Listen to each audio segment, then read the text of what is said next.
folks, do you see how powerful this is? I didn't need to tell him to move it. He came up with that all on his own. This is the power of declarative language, folks.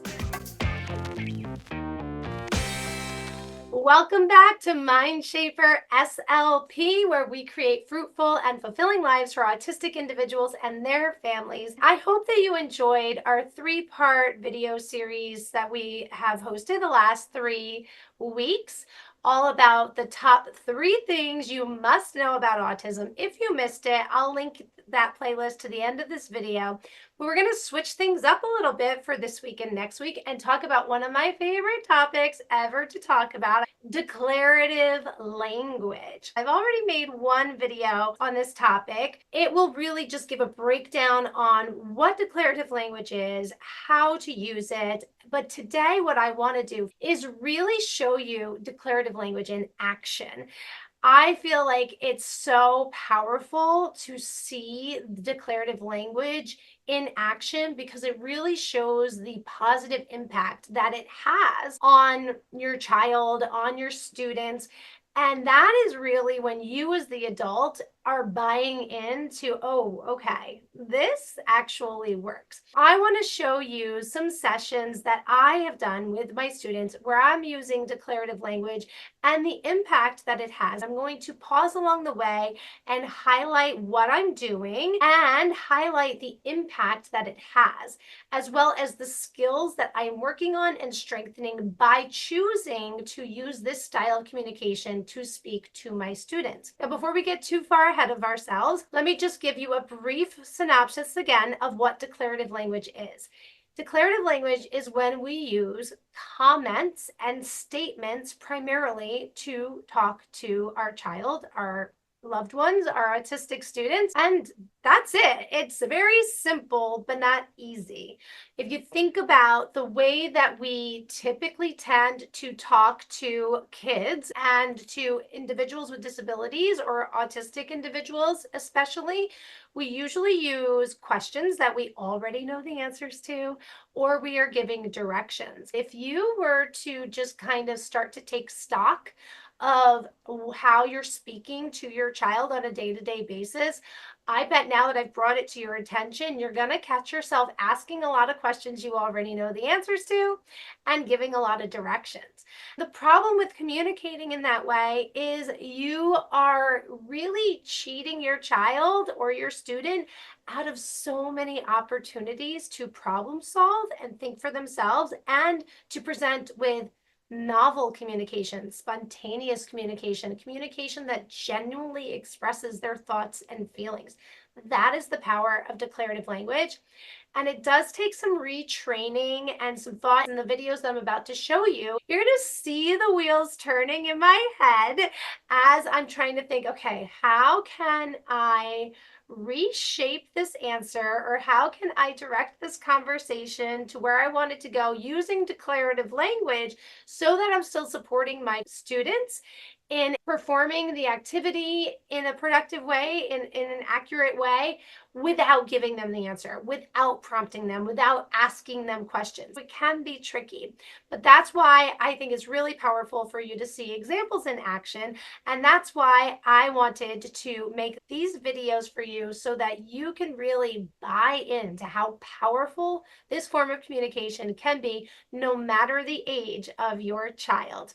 And just a little disclaimer, please ignore the unflattering camera angle of these videos, the lack of makeup on my face, and maybe even the poor video quality, because I literally just video recorded myself in sessions with actual students on spur of the moment when I was thinking, oh, this would be great to capture so that I can teach my audience how to use declarative language so that they can see declarative language in action. I work virtually with my students for confidentiality reasons. You will not see my students' faces, you will not hear their names, but you will hear their voices, and you may or may not see the activity that we're working on at the time. So I will do my best to kind of give you context as to what the activity is that we're working on so that you feel a little bit of orientation to what I'm talking about with my students. But I think you're going to get a lot out of watching these examples in action. So if you could just turn a blind eye to my, unflattering facial expressions and no makeup face, I would appreciate it. Please and thank you.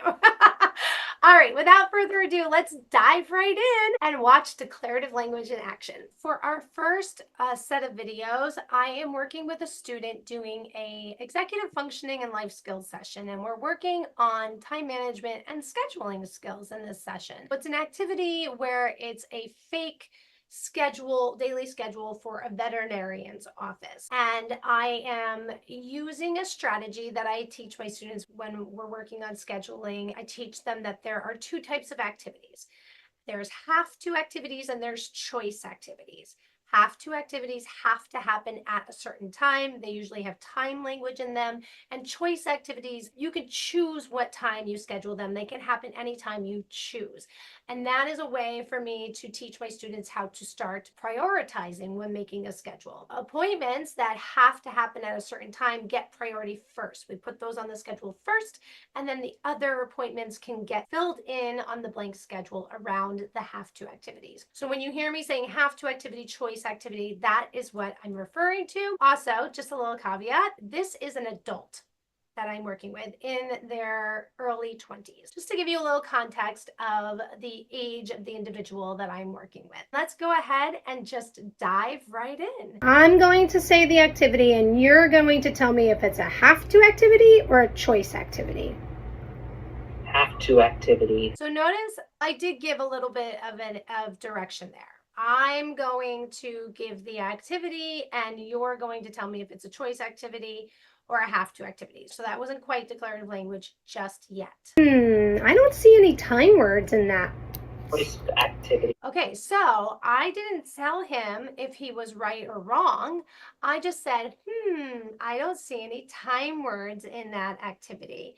And that was enough information for him to problem solve that he needed to make the other choice without saying, no, not a have to activity. It's a choice activity. We can do it anytime. Sprinkles the Chihuahua. Choice activity. That's right. I don't see any time words. It's a choice activity. 1 half-hour break in the morning. Have to activity. It is a have to activity because we have to do it. Do it what? In the morning. In the morning. We have to do it in the morning. This is a great example of something that needs to be paired with declarative language. Pausing. So you could see that I said, and the break happens, and I stopped talking. And he asked, "What, Rebecca?"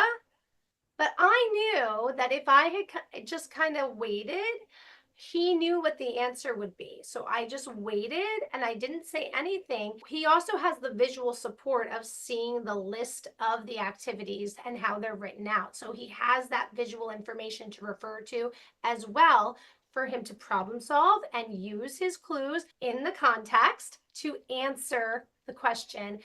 And he was able to do it. Most likely what people typically do in those circumstances when he says, "What, Rebecca?" is they're going to give some sort of prompt or ask a direct question. But notice I just waited it out. I paused and the student came up with the answer on his own, which means that he was problem solving and extracting the information from the visual clues that he had available to him in his environment to come up with the answer on his own. And that is going to lead to more independence later on. In this next example, we are continuing to add activities actually into the blank schedule template, and let's see what happens. Where? Okay, so we need to put morning break on the schedule. Okay, so he asked me where, and I could have said it needs to go on the schedule, which would be a direction. That's called imperative language. I did not do that. I said what we're working on. We need to put, I forget what it was, on the schedule. I just made a comment. This is what we're working on. This is what we need to do. I think it was the morning break. Yeah, we need to put morning break on the schedule. And then I just let it sit. 10 o'clock a.m. And he was okay, well, 10 o'clock is when Dr. Wolf starts his day. Okay, so now I didn't say, well, 10 o'clock isn't a good time. You need to choose a different time. That would be imperative language. I said, well, 10 o'clock is when Dr. Wolf starts his day. I made a statement. We're scheduling a break, and I'm making the comment that you want to schedule at the very beginning of the day. So it's helping the student to problem solve that we don't take breaks as soon as we start a work day. Breaks usually happen further into the day. But I'm just giving him the declarative statement to see if he can problem solve on his own, that that's not the best time to take a break because he's just starting his day. Let's see what happens. I don't think we take a break as soon as we start our day. I got the sense that I needed to give the student a little more information. And so I said, I don't think we take a break as soon as we start our day.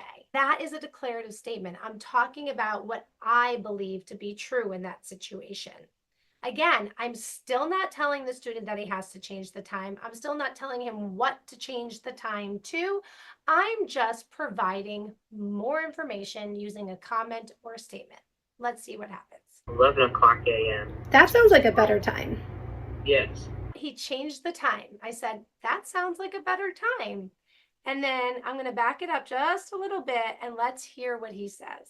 We take a break as soon as we start our day. 11 o'clock a.m. That sounds like a better time. Yes, I'll move it. Perfect. Yes, I'll move it. He initiated saying that, I'll move it, all on his own. And you guys don't know this student, but that's a big deal for this student. For him to initiate saying that without being prompted, that's something that he would not come out with if I was using imperative language with him. This is only the kind of communication I see from the student when I'm using declarative language. He said, oh, yes, I'll move it. I didn't need to tell him to move it. He came up with that all on his own. This is the power of declarative language, folks. All right, let's keep watching. I did it. It's on the schedule at 11 o'clock? Yes. Okay. Okay, so I did ask him a question there, and it's because it was a genuine question. It was a question I did not know the answer to. And that is what we want to reserve our questions for. We want to reserve our questions to actually genuinely find out information from our students or our children, not to quiz them. It's okay in declarative language to ask a question if it's a genuine question. You tap somewhere else on the screen because I don't see it moved. Yeah. Okay, so we're problem solving. Where? There we go. I see it now. Perfect. So we had like a hiccup there, right? And that we were genuinely problem solving through it together. So I was giving some directions and I was asking some questions because we had a little bit of a hiccup there in our activity with maneuvering the Jamboard together. And now we're back on track. All right, so then the next thing we have to do after we put something on a schedule, we have to cross it off the list. Right. So you can be the crosser. I'm going to be the crosser. So in this, I stated we. So declarative language is big on using I language or we language. When I'm saying we, it's not giving a direct command to the student saying you need to do this. It says we need to, after we put an activity on the schedule, we need to cross it off the list. I made just a statement as to what needs to happen. And then I said, you can be the crosser. Just made an invitation. You can be the crosser. I didn't say, now go cross it off the list. I say, you can be the crosser. Let's see what happens. He says, yes, I'll do it, I believe. I'm going to be the crosser. Okay. Be the crosser. Now I'm waiting. Okay. He did it. All right. I see 2 more have to activities. Okay, that's another declarative statement. I see 2 more have to activities. So I'm just giving him information that there are 2 more activities on this list that are have to activities, which are what we're looking for, so that he can problem solve and use his information, the context clues that he has been taught already, to figure out what the have to activities are that are already on the list. 1 hour break for lunch. Yes. All right, so I will write lunch break, and you can put it on the schedule. 12 o'clock p.m. I like to eat lunch at 12. Okay, so there. I'm not actually telling him he's correct. I'm nodding my head, which is nonverbal information that I agree. And I'm saying, I like to eat lunch at 12. I'm just stating what my opinion is about the situation. And so he has to infer that I agree because I'm nodding my head and saying, yeah, I like to eat lunch at 12, as opposed to saying, yes, that's correct. You did it. Perfect. Okay. We put it on the schedule. We have to do something to the list. Okay. I already taught him that once we put an activity on the schedule, we have to cross it off the list. So I've already given that information and we've already done it once. So now I'm saying we put something on the schedule. Now we have to do something to the list. But I didn't tell him what that is. So now he has to recall from his memory bank and problem solve and infer what it is that he needs to do to the list. With this particular student, I made sure that I embedded a lot of information. But with a student that has lower support needs, I might be able to say, okay, we have to do something after we put something on the schedule. There's something else we need to do now. After they put the thing on the schedule, I might say, there's something else we forgot to do. And that might be enough information for a different student to cross it off the list. This particular student, I felt like he needed the additional support of, we need to do something to the list. And it's still declarative, but we're still providing scaffolding. We're still providing the information that each student needs to feel supported so that we're not triggering any sort of fight, flight, or freeze reaction because something feels too complex. But it still gives room and opportunity for problem solving and for the student to feel that sense of accomplishment for doing it on their own without being told what to do. Because when we are constantly just prompting our students, prompting our children, they become dependent on those prompts, and that does not fare well for them as they get older in helping them be as independent as possible out in the world. Let's keep going. Yes. Cross it out. That's right. Okay, so I made the declarative statement and then I paused. This is another thing that I really want you to take away from this video, the power of the pause. I said, okay, we put something on the schedule. Now we have to do something to the list. Pause. After a few seconds, the student says, yes. And I just kept pausing to give that room and give that space for the problem solving. And he was able to come up with it on his own, which I knew that he could. And he said, cross it off the list. Because while I was sitting there waiting, what you can't see is he is using his context clues to look at what he's done before and look at the list. And he sees other things crossed off the list. And that triggers him to remember all on his own that he has to cross it off the list. So do you see, folks? Do you see how powerful this is? Giving the statements and pairing it with the pause, and how much more independent my student is going to be in this activity moving forward, because I didn't prompt him every step of the way. I didn't give him the answers every step of the way. I'm not quizzing his knowledge. I'm providing him with support and with clues and the context clues that he needs to figure it out for himself. And that's what our kids need to be successful out there in the world without us. Okay. I see one more have-to activity. 1/2 hour to do paperwork in the afternoon. That's right. Okay. So I'm going to write. So I'm saying, okay, I see one more have-to activity. And he problem solved for himself what that was. I'm just going to write paperwork. And you can put it on the schedule. Okay, so 1 I o'clock. didn't give a direct direction. I said, this is what I'm going to do, and this is what you can do. So it's a little bit of a direction, but it was really stated in a declarative way. And if your child is used to only being spoken to for the most part by given direct, explicit instructions, my guess is even stating an instruction in a more indirect way like that is going to be hard for them to start processing at first. And that's when you keep giving them a little more context clues, a little more support, a little more scaffolding like I've been demonstrating in this session. And over time, they start getting used to responding to less direct information. So this is going to be really, really powerful, but expect it to be clunky at first. This is a student that I've been using declarative language with for quite some time, and I work with the mother. We do parent consulting together, and she also has been trained in using declarative language, and she uses it at home. So this student has a fair level of experience and comfortability with being spoken to in this manner. He didn't have as much ease with responding to this type of language when we first started with him. So don't get discouraged if your child isn't responding right away or seems like they don't know what to do at first. That is to be expected because they're not used to responding to this type of language yet.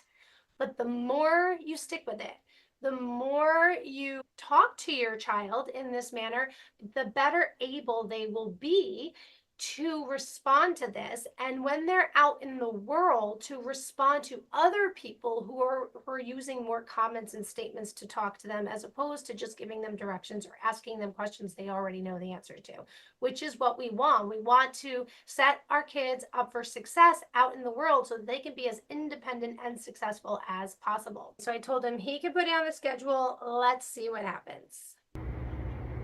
1:00 p.m. Well, that is in the afternoon. Okay, I wonder if so you can see me thinking like, okay, how am I going to respond to him in a declarative way that is going to help him reshape what he is putting on the schedule? So even me, someone who is actively practicing using declarative language day in and day out every day for their job, I still have to pause and think and like, okay, how am I going to say this? And actually, this is another reason why declarative language is so effective, because it slows our communication down, which enables our children the time that they need to better be able to process our communication as well. So let's just keep watching and see what happens. See, there I am thinking, how am I going to say this in a declarative way? 1:00 p.m. Well, that is in the afternoon. I wonder if he wants to see all of the pets first and then do his paperwork. Okay, so I said, okay, yeah, that is in the afternoon. So I'm validating that he chose a time that's in the afternoon. Yeah, that is in the afternoon. And I'm suggesting an alternative using that magical I wonder phrase. Okay, I wonder if he wants to see all of his patients first before he does his paperwork. Because again, I don't think that this particular student has the world knowledge of what a veterinarian has to do paperwork for. So I understand that as an adult, as someone who is in a field not too dissimilar to what a veterinarian does, right? I see clients, I have paperwork I have to do, I know I'm writing notes about those clients, and that happens in a particular order. I know that this particular student doesn't have that world knowledge yet. So I'm giving him the world knowledge in a declarative way so that he still has the opportunity to problem solve. Let's see what happens. 2:00 p.m. I think he might want to do his paperwork at the end of the day. 2:30 p.m. Yeah. He got the message that, yeah, we need to put this later on in the day, but the schedule we were working with actually went until 2:30. So he said 2:00. And so I used another declarative statement. I think he might want to do his paperwork at the end of the day. So I'm still not directly saying to the student, let's put the paperwork at the last spot, because that's where it makes the most sense. I'm still giving clues. I'm just adding more and more information so that my student can be successful problem solving as much as possible, but with information that he might not have in his own knowledge. That's when I would choose to do it. And that's another declarative statement to confirm that what he did was correct and that I agree with it. That's when I would choose to do it. Again, it's a lot of I statements, a lot of we statements. Well, there you have it, folks. Declarative language in action. I hope you learned a lot. If you have questions for me about what you watched, please drop them in the comments below. And as always, please like, comment, subscribe, and share. That really goes a long way in helping our channel grow and to get this content in front of families that really need it so that we can make the world a better place for all autistic individuals. I will see you next week with more declarative language examples. Bye.